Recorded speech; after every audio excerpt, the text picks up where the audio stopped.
Can I say something a little uncomfortable? I think people pleasers spend their whole lives trying to make everyone else comfortable and somehow never notice how uncomfortable they've become.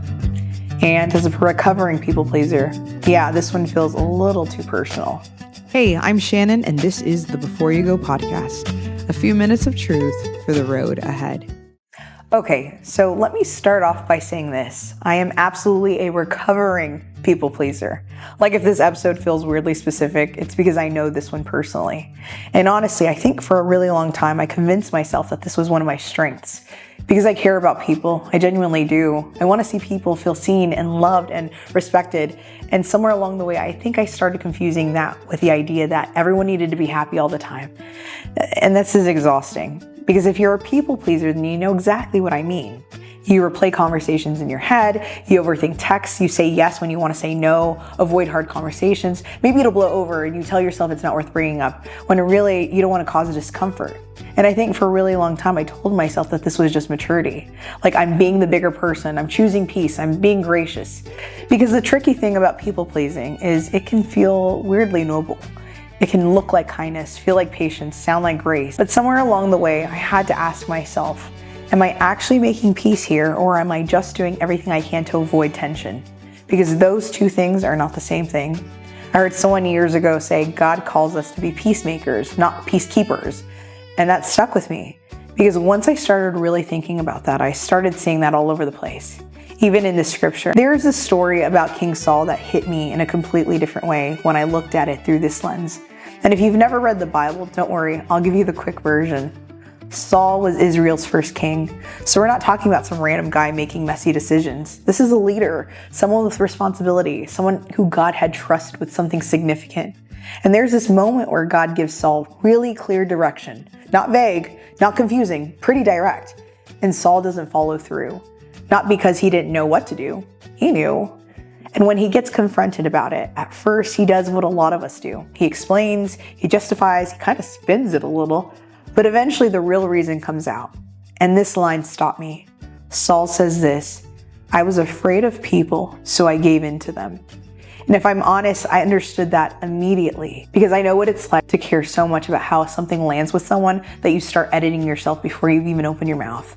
You're convinced that staying quiet is easier, kinder, more mature, when really sometimes it's just easier because you don't have to sit with the discomfort of someone being upset with you. And if you're a people pleaser, this is where the conversation gets hard because it's easy to hear something like this and think, okay, cool. So I'm just supposed to go around making everyone mad now? No, that's not what I'm saying. Because I actually think this is where people pleasers get misunderstood the most. The heart behind it is usually not bad. In fact, a lot of the time, it's actually really beautiful. You care deeply, notice people, you can tell when something feels off. You want unity, you want peace. You genuinely don't want people hurting. That's not a bad thing, that's a gift.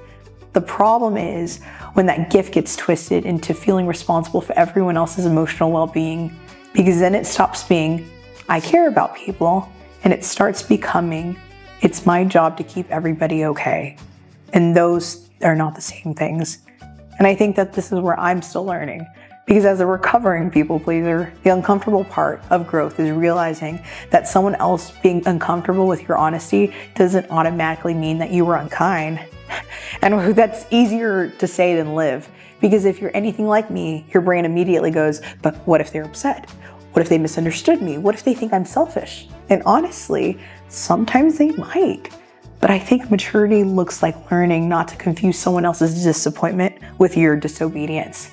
Because sometimes the most loving thing that you can do is to have the conversation, set the boundary, tell the truth with kindness, not because you care less, but because real peace was never built on pretending. So, before you go, if this episode hits close to home, just know you're not alone. And if you're a recovering people pleaser like me, I don't think the goal is to become harder. I don't think the goal is to become less compassionate. I think the goal is to learn how to love people well without abandoning yourself in the process. Because keeping everyone comfortable might feel like peace for a moment, but real peace, the kind that Jesus talks about, usually requires honesty, courage, and love. And that's what I'm learning too. Hey, thanks for listening today. If this conversation encouraged you, there's a good chance it can encourage someone else too.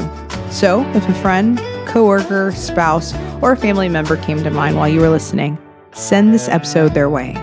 For more episodes, resources, and updates, visit bygpodcast.com. You've been listening to the Before You Go podcast, truth for the road ahead.